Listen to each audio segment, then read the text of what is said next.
Bem-vindos à cagada. A cagada da Camila. Ih, tô fodida. Primeira vez jogando Granny. Toda vez é a primeira vez, né? É. Tô disfarçada. Olha dentro do vaso, na pia.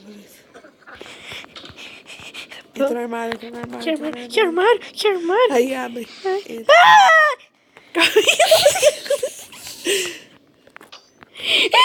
Aperta, fecha.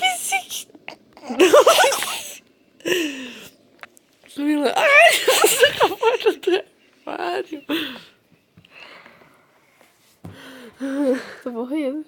Você já assustou com a porta do armário. Você tá gravando? Tô. Ai, que bom.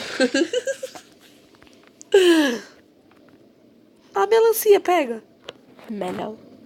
Melão. O que eu faço? Vai pra dentro do armário, quando ela sair, você vai lá no negócio, depois você vai na guilhotina. Pra você cortar a melancia Também no eu vou meio. abrir a porta. Vai não, tá subindo a escada.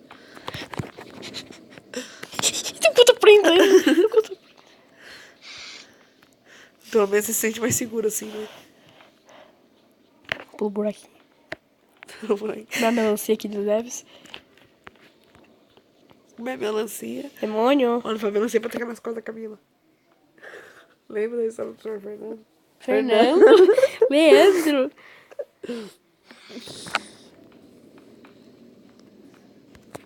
Aquele espaço que eu falei que era da escada, mas não, era você andando. Eu achei que fosse dela, mas não era. Eu acho. Você tem esse barulho?